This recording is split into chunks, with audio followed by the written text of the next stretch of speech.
तो अभी बात करते हैं सेल के इंटरनल रिलेशंस की। तो सेल के अंदर इलेक्ट्रोलाइट होता है, सेल के अंदर इलेक्ट्रोड्स होते हैं और सेल के अंदर आयंस मूव करते हैं। ठीक है, तो सेल के अंदर आयन मूव कहाँ से कहाँ करते हैं? अगर हम पॉजिटिव आयन की बात करें तो वो पॉजिटिव प्लेट की ओर जाएगा, तो वो नेगेटिव से पॉजिटिव की ओर जाएगा, मतलब लो पोटेंशियल से हाई पोटेंशियल की ओर जाएगा। और नेगेटिव आयन कहाँ जाएगा? वो नेगेटिव की ओर जाएगा, नेगेटिव प्लेट की ओर जाएगा, तो वो हाई पोटेंशियल से लो पोटेंशियल की ओर जाएगा। ये अभी तक हमने बात कर चुके हैं ये। ओके, तो अब बात क्या होती है कि जो आयंस फ्लो हो रहे हैं, जो इलेक्ट्रोलाइट होता है और जो इलेक्ट्रोड्स होते हैं, वो आयन के फ्लो में अपोजिशन क्रिएट करते हैं। आयन को जब आयन फ्लो होते हैं तो उनके रास्ते में अपोजिशन क्रिएट करते हैं। हो सकता है सेल के अंदर जो इलेक्ट्रोलाइट है उसमें कुछ इम्प्योरिटी आ गई है या कुछ अलग फैक्टर्स आ रखे हैं, जिसके कारण सेल के अंदर जो आयन है उनके फ्लो में अपोजिशन क्रिएट हो रहा है।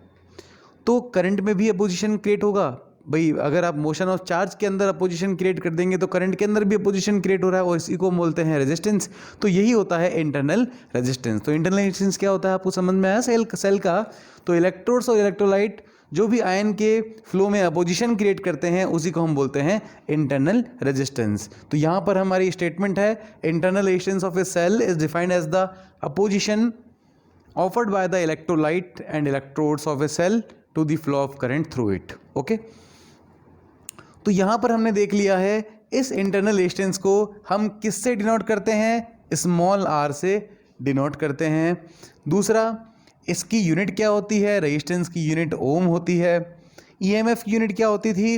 इलेक्ट्रोमोटिव फोर्स की यूनिट क्या होती थी? वोल्ट होती थी। टर्मिनल पोटेंशियल डिफरेंस की यूनिट क्या होती थी? वो भी वोल्ट होती थी, क्योंकि दोनों ही वोल्टेजेस थी। और रेजिस्टेंस की यूनिट ओम होती है। अब कुछ इंपॉर्टेंट पॉइंट्स इसके देख लें आप इंटरनल रेजिस्टेंस के। Direction of current inside the cell is from negative to positive electrode. ये बात हमने अभी तक कर चुके हैं कि सर्किट के बाहर या सर्किट में, इलेक्ट्रिक सर्किट में करंट कहाँ से कहाँ फ्लो होती है? पॉजिटिव से नेगेटिव। लेकिन सेल के अंदर करंट कहाँ से कहाँ फ्लो होती है?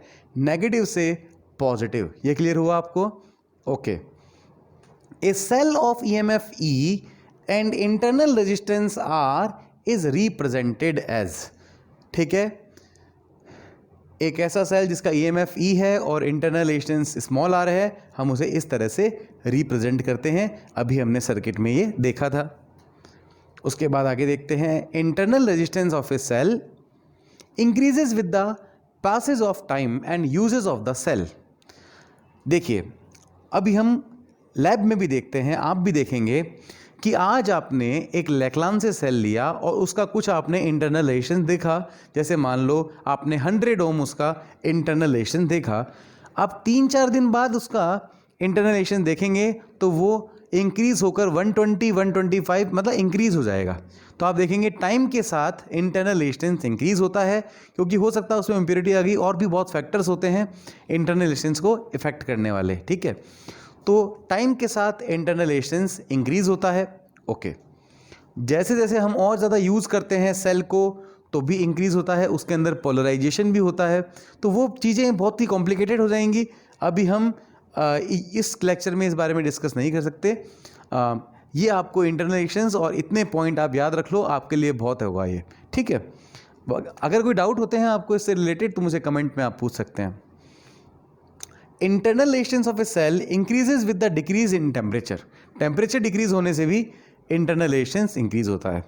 तो आज की क्लास में केवल इतना ही, बाकी करेंगे नेक्स्ट लेक्चर में। नेक्स्ट लेक्चर में हम internal resistance, terminal voltage, potential difference और ईएमएफ में रिलेशन इस्टेब्लिश करेंगे। Thank you.